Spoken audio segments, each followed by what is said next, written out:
Walaupun tanggal tua, tapi kalau tempenya dimasak kayak gini udah berasa kayak makan daging loh. Ini nikmat banget, bikin nambah nasi berkali-kali. Jadi pertama-tama di sini aku ada sayur kol, tinggal diiris aja tipis-tipis kayak gini. Sayur ini tuh biasa ada uletnya kecil-kecil gitu ya, dan kalau cuma dicuci pakai air biasa itu tuh nggak bakalan ngefek. Makanya aku rendam dulu pakai sedikit garam dan juga baking powder. Rendam selama kurang lebih 15 menitan aja. Nah, sambil nunggu aku mau lanjut buat iris-iris tempe. Ini tempenya aku potong segitiga kayak gini, terus diiris aja tipis-tipis. Untuk bumbunya aku tuh cuma pakai bawang merah, bawang putih, cabai rawit, cabai keriting. Untuk takaran cabai rawitnya boleh dibanyakin kalau suka pedas, dan aku juga tambahin terasi. Kasih sedikit air, dan ini mau lanjut buat aku blender sampai halus. Kalau nggak mau di blender boleh banget diulek, yang penting hasilnya sama-sama halus. Nah, ini bumbunya udah halus, langsung aja aku tuang di atas tempenya. Untuk seasoningnya aku kasih garam, kaldu bubuk, terus aku juga tambahin irisan daun jeruk. Untuk tepungnya aku pakai tepung terigu sama tepung maizena. Aduk-aduk sampai tempe dan juga bumbunya kecampur rata. Di sini biar tempenya lebih meresap bumbu, aku mau diemin dulu selama kurang lebih 10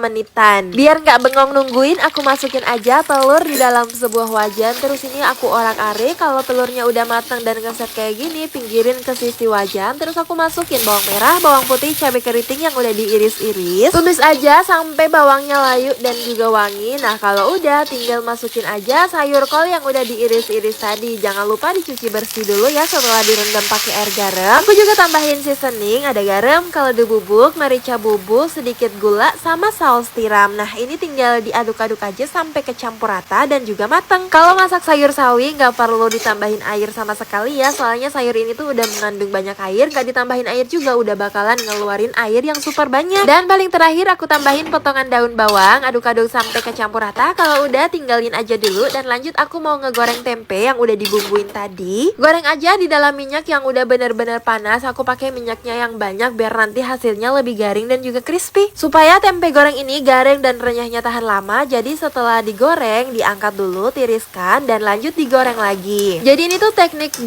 kali penggorengan gitu, dijamin nanti tempenya bakalan renyah dan awet tahan lama. Untuk penggorengan yang kedua juga nggak usah lama-lama, pakainya api yang super besar. Kalau udah kelihatan kering kayak gini, langsung aja aku angkat, tiriskan. Di sini untuk pelengkapnya tadi aku udah iris-iris bawang merah sama cabai ya, tinggal masukin aja ke dalam sebuah wadah, terus aku tambahin kecap manis. Nah, ini dia menu aku yang sederhana hari ini. Ada tumis telur sawi dan juga tempe goreng terasi daun jeruk. Dimakannya pakai nasi putih anget dan juga sambal kecap. Walaupun menunya sederhana, simple, dan murah meriah kayak gini, tapi menu rumahan yang gak bisa ditolak dan bikin nambah nasi sampai berkali-kali. Selamat mencoba resepnya.